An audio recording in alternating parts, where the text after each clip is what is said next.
This is the Pasolini 101 box set from the Criterion Collection, but is it worth the hefty price tag that is being asked for it? Well, in this video I'm going to go through this set and let you know what I think, because there are some good things and some bad things to say about this product. Before I show you what's inside, what is Pasolini 101? Well, Pier Paolo Pasolini is a very famous Italian film director who was active during the early 60s and then into the mid 70s before he was tragically murdered in the middle of the street. And that still goes unexplained to this day, but people think it was the mafia, some connections to the government at the time. Who knows? But regardless, he left us with such an interesting filmography. And this set from Criterion, Pasolini 101, marks 101 years since the director was born, and it focuses primarily, well, totally, on his output during the 1960s. In this set, you get all 9 feature films that he made during the 60s, as well as 2 short films that he made as part of these other anthology movies with some other filmmakers. He was such an important filmmaker because his output in the early 60s evolved from Italian Neorealism, which had been very popular in the decade prior, and he then put his own stamp on movie making. And by the end of the 60s, he was making some very out there films, very allegorical, definitely not neorealist films. And it's just interesting to see the trajectory of his filmmaking over the 1960s. To this day, his films are still very provocative, calling out the government at the time, calling out the church, calling out just bad morals in general. And even when he was getting more experimental with his filmmaking, he was still such a great storyteller and a great visual dramatist. Now, that isn't to say that this set is for everyone, because it isn't. Pasolini is definitely an art house filmmaker, if you want to use that label. So if you're not into what would typically be known as art house cinema, then this isn't for you. If you're not familiar with Pasolini already, honestly, I'd recommend watching 1 or 2 of his films before you indulge yourself in this box set.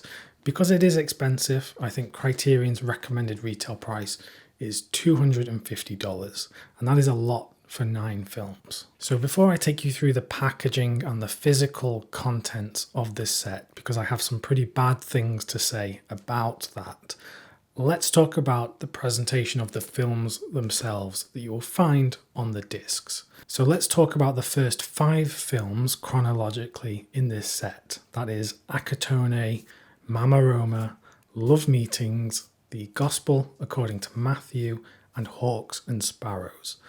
The reason I block those together is because those 5 films were filmed in black and white. The other films in the set are all in colour. The reason I make this distinction is because I think the black and white films in this set look the best. The 4K restoration is so evident in these films, particularly in Acatone, Mamma Roma, and Gospel According to Matthew. The films just look absolutely beautiful. For comparison's sake, I have the older Eureka Masters of Cinema Blu-rays of these films, which recently went out of print, by the way. These are 11 years old at this point from a previous restoration, and these do not look good in comparison. The 4K restoration absolutely blows away these older discs. So if you are a Pasolini fan and you only have these, the Criterion set is definitely worth getting for picture quality alone. There is so much more detail in these black and white presentations, and the different shades of black and grey and white are all so well resolved. They just look great. And I could only imagine how these would look on 4K UHDs with the addition of HDR. Could they be pushed even further and look even more crispy? While I'm talking about the black and white films, I actually think these are my favourite films of the bunch. So these are, like I said earlier, where Pasolini was evolving out of neorealism. That is to say that he's trying to depict everyday life for the lower classes in society, the downtrodden, the people that are really struggling. But what he does that not a lot of other neorealist filmmakers did was he's not afraid to show the dirtier side, the immoral side of the lower class. Take Akatone, for example. The main character in that film, played brilliantly by Franco Chitti, who you'll see in many of Pasolini's movies. Pasolini, by the way, he loved working with non-professional actors. He often found that actually working with professional actors sometimes got in the way of things. So yes, the main character in Akatone, we are sympathetic towards him, but he does some bad things. And that's something that Pasolini never shied away from. I said that Pasolini didn't like to work with professional actors, but in his second feature film, Mamma Roma, he works with the great Anna Magnani. And she gives such a great performance in the film. She just absolutely owns any scene that she's in. Notably, Pasolini wanted to frame her quite tightly because, much like myself, she constantly was moving her hands, and that didn't work for him. So you'll often see in the film that she is framed her head and shoulders, but you don't really see her hands all that much. At this point, I'll just say that this is a Region A box set. So these Blu-rays will only work if you have a Region A capable player. However, if you're in the UK and you'd like to get your hands on this, I got this from my friends at Boutique Home Video. They have this in stock in the country right now, ready for next day delivery. And they have a big stock of Criterion discs coming in very soon, including After Hours on 4K and a lot of new titles. And if you spend over £100 at Boutique Home Video, then you get 10% off your order. So I'll include a link to their website in the description of this video. So if you're in the UK and you want to get a hold of this set, then go and check out their website. Love Meetings is a film that I love. This is Pasolini's documentary where he went to the streets and he interviewed all sorts of people from different walks of life, asking them questions about sex and their approaches to sex. The film begins, he's interviewing these small children, asking them where they think babies come from, and they give all sorts of different innocent answers. But he then moves on to speaking to adults, asking them about their attitudes towards sex and their attitudes towards sexuality. It's fascinating because it is like a time capsule, but the way in which Pasolini weaves together all these different interviews that he's doing is just brilliant, and it's so well done, and it looks great on the Blu-ray. The next film, The Gospel According to Matthew, might be his masterpiece, and it looks amazing on this Blu-ray. The 4K restoration looks beautiful, it really does. Famously, this was one of the only films at the time that was endorsed by the Catholic Church, by the Vatican, and it's very fascinating because Pasolini described himself as an atheist, although he came from a Catholic background. His mother was a Catholic, and in fact, their differences in terms of religious views caused a rift between them, which I think really did upset Pasolini. But watching the film, you wouldn't know that this was made by someone who wasn't religious, because it does capture the sublime. And even some of the most vocal atheists of our time would describe some of the aesthetic beauty of religion, great Catholic buildings, cathedrals, churches, but also art like movies, like The Gospel According to Matthew. They have an inherent beauty whether you are religious or not. And I think this film in particular has something that everyone could relate to. And then while we're still talking about Pasolini's black and white films, the last one, The Hawks and the Sparrows, is where we see a bit of a departure from his focus on the working class and his evolution of the neorealist style. This is where he gets more allegorical. he moves into areas of mythology and fantasy. In this film, there is a talking bird that talks to our two main characters, this father and son, and the film doesn't really have any particular driving narrative. They just have these philosophical conversations, and then we see these episodes play out, and it's here that we actually see Pasolini attempting comedy on film, which is something I don't think he did in any other films, but correct me if I'm wrong. And Hawks and Sparrows was his favourite film, I believe. So those first 5 films in the set, the black and white films, look beautiful, and I think if you're a fan of these films at all, if you're a fan of Pasolini, it is worth the upgrade to get these, particularly if you only have some of the older Criterion DVDs. This set will absolutely blow those DVDs out of the water. Now let's talk about the 4 colour films that round out this set. And here's where I might have a few negative things to say. In fact, I do have a few negative things to say. We'll start with Oedipus Rex, which is Pasolini adapting the famous mythological story of Oedipus, but he runs this parallel with a story that's set in the 1940s, which mirrors his own upbringing and the life of his mother, so it's quite autobiographical in that sense. And this is quite a peculiar film, and I do really enjoy this one because it's almost like an acid western. It's set in the desert, which is something that Pasolini liked to use in some of these films that we're about to talk about. The costume design, the design of the weapons, because we see a sword fight in this film, is so well done. And the use of colour in the film really does aid the setting of the story.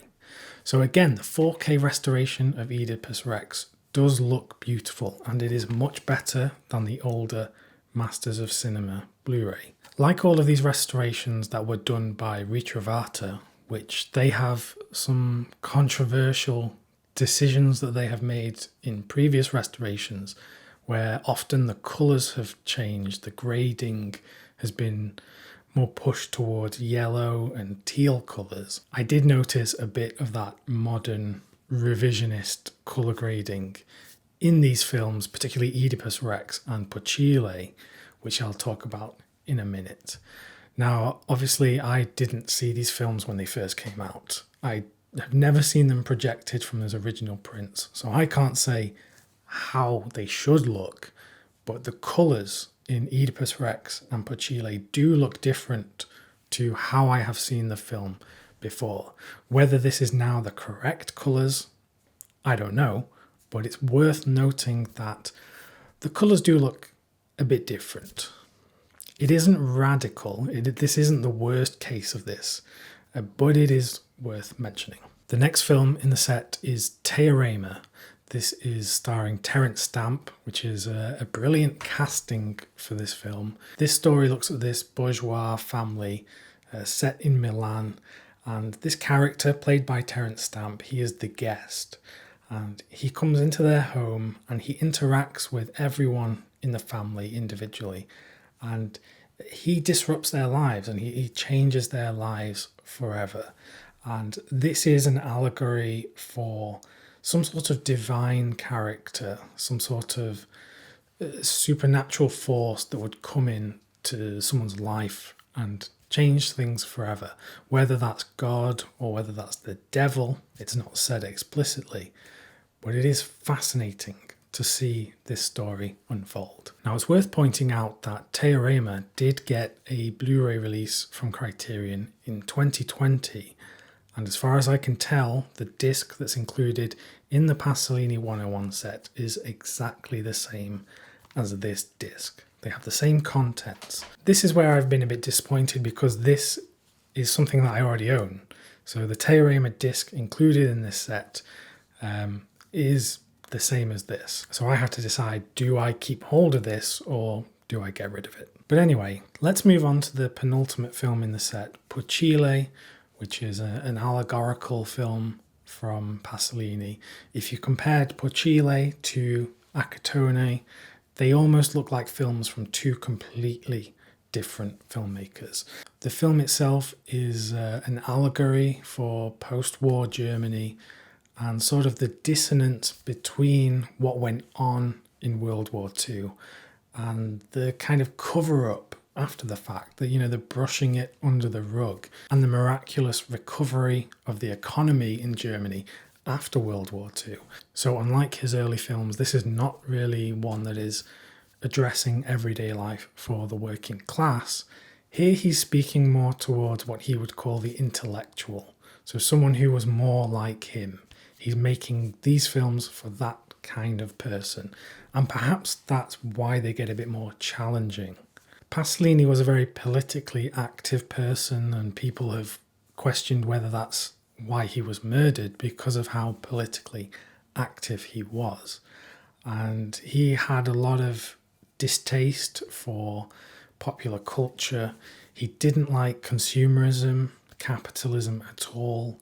He really did not like the television. And if it was up to him, he said he would ban televisions. So he was against a lot of this consumerism. And frankly, if Pasolini was alive today and he saw, popular culture today, I'm sure he'd be absolutely mortified. And then we'll just talk about Medea, which is the last film in the set. This is not from a new 4K digital restoration. And by far, this film looks the worst out of the entire set. There are particular sequences where there are some weird things going on in the film. I don't mean in the story, I mean visually. Just some weird artifacts in the picture. So this is the film that needs more work, and I think is definitely the weakest presentation in the set. The film itself is a mythological tale. It's the tale of Jason and the Argonauts getting the golden fleece, and the titular character of Medea and the tragic story of Medea. It's a very colourful film, and again, a big departure from those early films of Pasolini. And it's a look at what he would go on to make in the early 70s with the trilogy of Life films. In terms of special features, there are quite a lot of special features spread across the 9 discs here. Most of them, and when I say most of them, I mean all but one of them, are archival special features. So these are ones that have been included on other releases in the past or have been available elsewhere. Only one of them was a new production for this release, which I feel like is a bit of a shame. It really is a bit of a shame, because I would have loved to have seen more modern, new productions for special features in this set, where we could look at the impact of Pasolini's films here, look at perhaps, his political ideas and the political allegories in his film, and how they would compare to modern Italy and the political landscape in Italy today. That sort of stuff would have been fascinating, and there are so many film scholars, film critics who would have jumped at the chance to add new conversations about Pasolini for this set. So I think it's a real shame. There are, I think, 2 audio commentaries in this set, but again, they are older commentaries. And I think, not every film needs to have an audio commentary, but they could have very easily got some more produced, some brand new commentaries for this release. A lot of this stuff could have been a celebration of his life from 20 years ago. What I'm saying is, it would have been nice to have a more modern appreciation of the man and his work in this set. So I think that was a real missed opportunity from Criterion. Now we'll just talk about what I think is by far the worst thing about the Pasolini 101 set. That is the packaging. Now you're probably thinking to yourself, the packaging looks beautiful. I'm not talking about the artwork. I actually love the art design of the set. I love this image here, and even inside, the artwork is brilliant. It's not the artwork, it's the actual design of the packaging, the physical packaging. So I'll show you what I mean. So inside the hard box, there is a digibook style packaging. It looks like this, and I'm sure you've seen this kind of packaging before in box sets, where each page holds the discs for the different films in the set. Again, I love the artwork, but if you've ever experienced this kind of packaging before, you know that these top-loading sleeves where the discs are held are a nightmare. And in fact, this is one of the worst cases of this that I've seen. So the discs inside, to get these out, you're going to get fingerprints on them. You might even scratch the discs pulling them out because you have to get them from above.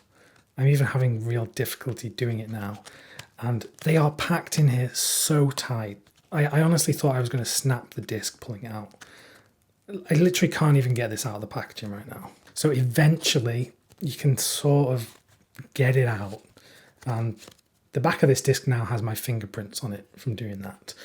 And this might not seem like a big deal to you, but I'm telling you, over time, if you're watching the films in this set a lot, you're going to get little tiny bits of dirt trapped on the disc and inside the sleeve, and it will scratch these Blu-rays over time because it's just painful. Sliding that in now, it's so tight. So if anything, like I said, any dirt or dust is trapped here, it's going to scratch that disc. This is similar packaging to the Agnes Varda set that Criterion released, but at least with that set, and I did a comparison last night, the sleeves that are like this in the Varda set are much looser. So while you still get a bit of fingerprint on the back of the disc, it isn't that tight. The only option really is to take all of the discs out of this and just keep them in separate cases. Sadly, that is what I'm going to do. Now I know that Criterion watch my videos, and this is an honest feedback that I really hope you take on in the future, but don't use this style of packaging. It looks nice, it looks like it's going to be practical, but it really is not. And over time, it's just going to cause frustration for some of your customers. So that is by far the biggest negative that I have about this set. It really is frustrating, especially when this is meant to be for collectors. And if you're a collector, this is something that you are not going to like. Enough about that, let's move on. Lastly, I just want to show you that there is a book in the back of this. So the book includes introductions to each of the films in this set from critic James Quant, and there are some writings from Pasolini himself. There are even some drawings from Pasolini himself. So in conclusion, do I think Pasolini 101 is worth buying? Well, the answer is maybe. It depends, which I know is not very useful, but let me just explain. If you are a fan of Pasolini, if you love any of the films in this set already, then I think without a doubt it is worth getting for the improved presentations, particularly, like I said, those black and white films. But this is not a good entry point for a beginner to Pasolini. I think you don't want to be spending, recommended retail price $250, I think it is, on 9 films for a filmmaker that you might not even be sure that you'd like. And even those Pasolini fans will be frustrated by the packaging, by some of the presentations in the set, maybe some of the colour changes, and the lack of new special features. For comparison's sake, from Criterion, you could get the Varda set, you could get the Bergman set, and those sets, for pretty much the same price as this, offer 20, almost 30 films. So I think, yeah, for the price point, it's a bit disappointing, but it is definitely one for the Pasolini fans, and the discs are improvements, certainly, over older presentations of the films. Right, I feel like I've said so much about this set now. Pasolini, incredible filmmaker, a very important filmmaker in the history of Italian and world cinema. And I honestly had such a great time going through these films over the last week because I hadn't ever watched these films in close proximity to one another. So it's really when you get to sit down and watch a filmmaker's films in chronological release order that you can see the evolution of the artist. And for me, that has been the best thing about watching this set. So I'll leave it there. Hopefully that gives you a bit of an idea on whether this is something that you want to pick up. If you are in the UK and you want to get this set, then I definitely recommend going over to Boutique Home Video. They have this set in stock right now, next day delivery, so you could have this set by tomorrow. And like I said, it's region A only, so please only get this if you're capable of playing region A discs. For more Criterion Collection videos, just click the one that's on screen right now. Thanks very much for watching, and I'll see you soon.